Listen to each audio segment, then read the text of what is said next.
freelance friends, welcome back. Today I am going to discuss working on your presence in virtual meetings as a freelancer. As many of you know, in addition to the training that I do sometimes also help out with large meeting productions and basically advise people on how to make their meetings smooth and professional. And one of the things that I do think really matters is your presence in a virtual meeting. So let's start off with a question that you can think about. When was the last time you thought about your virtual meeting presence as a performance? Because here's the truth. As a freelancer, every video call that you get on is exactly that. Whether you're pitching to a potential client, delivering a project update, or collaborating with a remote team, how you show up on screen directly impacts how people perceive your professionalism, your competence, and ultimately your value. I mean, think about it. Traditional employees build relationships through their daily in-person interactions if they work in an in-person setting. They may have hallway conversations, lunch breaks with certain team members, or just that quick desk visit. But as a freelancer, you don't have that luxury. You've got these scheduled video calls, and that is often it. That's your entire opportunity to make an impression with the people that you're meeting with. And think about the stakes. They're higher than you might think. When a client can't hear you clearly, or when you or your background doesn't look professional on screen, they could potentially start questioning things. They may wonder if you're really the right person for this project. And similarly, when a colleague perceives you as disengaged, they may not recommend you for future opportunities. In our current world where trust and reputation are everything, your virtual presence can literally be the difference between landing a contract, keeping a contract, and losing a contract to someone who simply showed up better on camera. Now, I think that we all know that everyone seems to be time-strapped these days. So when you're meeting with a traditional employer, it is sometimes difficult to capture the amount of time that you want to capture. And you're basically starting from scratch with every new relationship that you make. And remember, you're not just competing against a handful of people. You're more than likely up against dozens or more of qualified professionals who want the same contract that you're vying for. So let your virtual presence become one of those primary differentiators. And because this is such an important topic, and because we have so many things to cover, I'm actually going to make this a two-part video. Today, I'm going to cover the technical aspects of what you need to consider as far as your presence in a virtual meeting. And then part two are going to be those non-technical aspects that you need to consider when you show up in a virtual meeting. Now, let's put it in perspective. In a typical freelancer-client relationship, you may have, an initial discovery call, a few project meetings, maybe a final presentation. So we're talking about a total of 4 to maybe 6 hours of total face time where you're trying to establish trust, demonstrate your expertise, and prove that you're worth hiring. That's it. 4 to 6 hours. Every single minute of that limited window needs to work in your favor. Now, something else to consider. A poor virtual presence creates friction. When clients are straining to hear you because you have inadequate audio equipment or an unreliable internet source, when your background is pulling their attention away because you're sitting in a disorganized basement and that's very obvious, or when you just seem unprepared, you're making it harder for them to make the choice to work with you. You're adding cognitive load to their experience. And we all know that for many companies, freelancing is already a leap of faith for many of them. They'd often prefer the perceived security of using an in-house team. Don't give them a reason to doubt their decision to hire you, especially when it's something that's relatively easy to fix. Now, I'll argue that your virtual presence starts before you even open your mouth. The technical quality of your video and audio establishes the baseline for how professional you appear. Now, I'm not saying that you need to go full production quality with your background or your audio equipment. We've talked about in other podcasts, simple podcasting mics, very, very economical lights, the equivalent of a ring light, and just having some sort of simple background. So let's think about lighting first, because this is one of the single most impactful upgrades you can make. Now, natural light from a window facing you is ideal, but let's be honest, it's not always available, and it's definitely not always consistent. I can't tell you how many calls I get on with people who have half of their face in shadow, half of their face in light, or the light is shining so brightly on them that it's even difficult to distinguish some of their features sometimes. So I'm going to recommend that you invest in a light. Now, ideally, you're going to probably get something a little bit better than what I invested in, but I just got a simple light where I feel that, most of the time it feels appropriate for the average video call I'm making. Again, I'm not in super high production mode.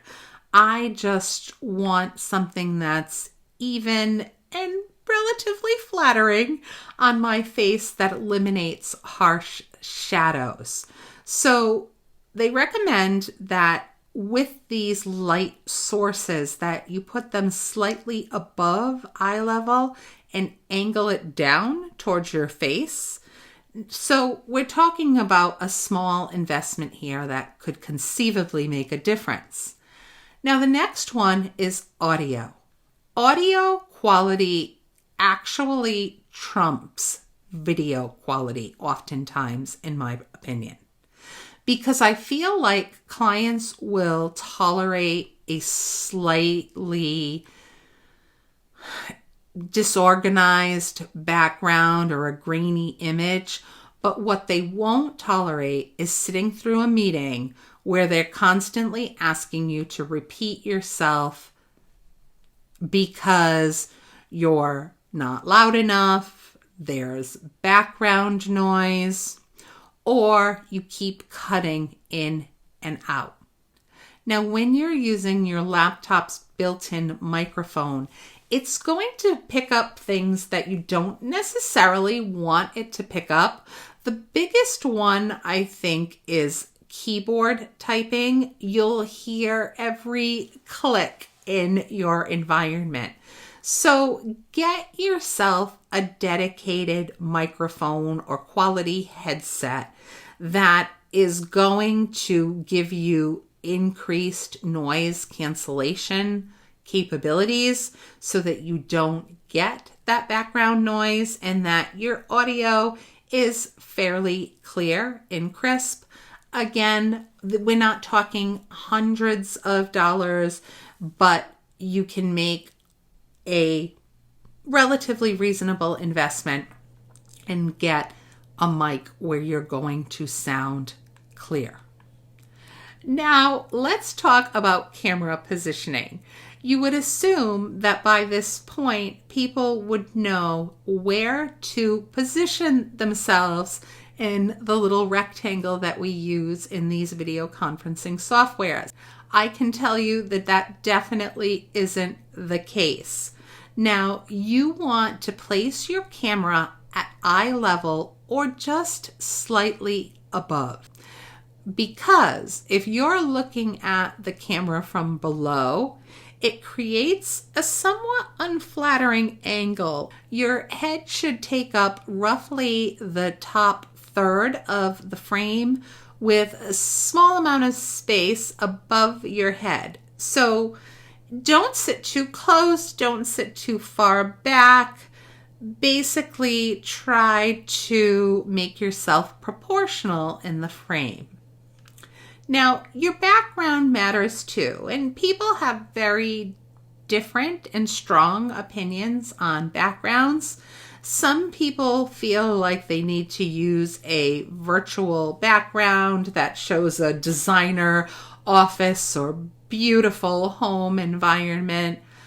I don't know if you necessarily need to do that, but you need to do whatever you do intentionally, whether that be just a plain wall or a bookshelf, whatever you'd like, but not the unmade bed in your bedroom/office. So think about what exactly you want to show and make sure that you always appear clear in your view. Those virtual backgrounds that sometimes glitch and make half of your head or your ears disappear are probably not what you want to use, and so many people are still using those. Just try to create a neutral enough background that your clients are going to be focusing on your ideas, not your decor. And most importantly here, please test everything before you get on an important video call. Do practice runs.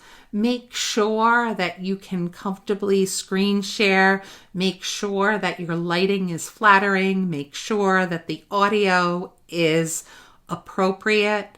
And then look at what the background looks like from that vantage point. I know that there have been times that I've recorded and I've forgotten to remove something that I placed down in my background that I really didn't want there.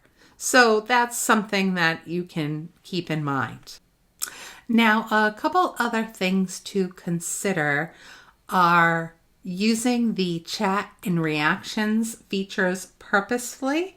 Many platforms like Zoom or Teams or Google Meet offer a chat function and reaction buttons, and you want to learn how to use them to acknowledge points without interrupting the discussion. You can do something as simple as dropping great idea into the chat or giving a thumbs up or a heart symbol based on someone's comments. You can also use the chat to share relevant links without interrupting the conversation, or even ask clarifying questions that don't necessarily need to derail the main conversation. Just be careful not to overuse reactions to the point where it's becoming a distraction. So it's finding that balance of using them as a tool for engagement. The other thing is that you do want to handle technical issues as gracefully as possible. We all know that sometimes, despite all of our preparation, things will go wrong. Everyone's internet hiccups on occasion.